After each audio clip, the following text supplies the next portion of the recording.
हमारे साथ बातचीत करने समाजवादी पार्टी के राष्ट्रीय अध्यक्ष अखिलेश यादव जी मौजूद है। सर, आज आपने मेदांता भी गए और इस समय आप एक चाय के होटल पर मौजूद हैं। कल भी आप जब अमेठी गए थे तो वहाँ पर रेहड़ी और पटरी दुकानदारों का हाल जाना था। उत्तर प्रदेश में जो पटरी और छोटे दुकानदारों की स्थिति क्या है? हम लोगों को इस बात की खुशी है कि जिस समय समाजवादी सरकार बनी और उस समय ये मेदांता का हॉस्पिटल बनाने का जो सहयोग सरकार के माध्यम से हो सकता था वो किया। उसका परिणाम ये है कि आज बहुत सारे लोगों को जो आधुनिक इलाज और समय पर इलाज और बड़े पैमाने पर जान बचती है। एक तो ये अस्पताल का ये पहलू है, लेकिन लगभग 6000 लोगों को डायरेक्ट इनडायरेक्ट नौकरी मिली हुई है। यही डॉक्टर, यही टेक्नीशियंस, यही स्टाफ मेदांता अगर न खुला होता तो ये कहाँ नौकरी करने जाते हैं। एक जहाँ मेदांता बना है उसी के बगल में ये जो आपका स्वीडन स्कूल है, इसमें भी समाजवादियों के योगदान है। आगे जाकर के आप कैंसर इंस्टीट्यूट अगर देखेंगे वो भी समाजवादियों का बनाया हुआ है, जिससे कि बहुत से लोगों को इलाज फ्री मिल सके, समय पे इलाज मिल सके, जिससे जान बच जाए। और आज मैं यहाँ पर इस चाय की दुकान पर चाय बनाने वालों की कोशिश के बाद मैं यहाँ चाय पीने आया हूँ।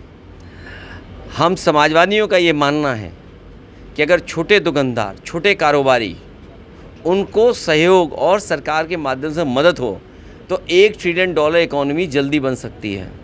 $1 ट्रिलियन इकॉनमी बनाने के लिए मुझे लगता है कि सरकार को बड़े बड़े उद्योगपतियों की तरफ जहाँ देख रहे हैं वो ज़रूर ध्यान दें उधर, लेकिन जो हमारे छोटे कारोबारी हैं, छोटे दुकानदार हैं, इनका सहयोग और मदद होगी तो बहुत जल्दी $1 ट्रिलियन की इकॉनमी उत्तर प्रदेश की बन जाएगी। सर, बीजेपी के एक मंत्री ने सैन्य अधिकारी पर एक टिप्पणी की। सैन्य अधिकारी पर हुई इस टिप्पणी को किस तरह से आप देख रहे हैं?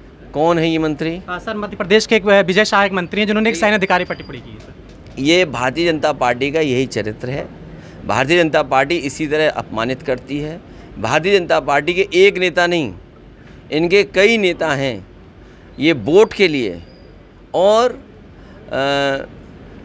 अपनी ट्रेनिंग नहीं भूलते। ये इनको जो ट्रेनिंग मिली है उसी का परिणाम ये है कि समय समय पर ये लोग अपमानित करते हैं, चाहे वो आर्मी की लेडी ऑफिसर हों या और क्षेत्र के जो लोग हैं, उनको समय समय पर इनके, चाहे उत्तर प्रदेश के नेता हों, चाहे कर्नाटक के नेता हों, चाहे बंगाल के नेता हों, ये अपमानित करने की इन्होंने ट्रेनिंग पाई हुई है। इन्हें ये भी परवाह नहीं है कि देश की रक्षा करने वाले लोग, जब हमारे देश को सबसे ज़्यादा सेना की ज़रूरत है और अच्छे अधिकारियों की ज़रूरत है, उस समय भी ये अपमानित कर रहे हैं। सर, बीजेपी राष्ट्रव्यापी तिरंगा यात्रा निकाल रही है। बिल्कुल हमारे साथ बातचीत करने के लिए समाजवादी पार्टी के राष्ट्रीय अध्यक्ष अखिलेश यादव थे, जिन्हें आप सीधे तौर पर सुन रहे थे। भारत समाचार से अभिषेक कुमार यादव।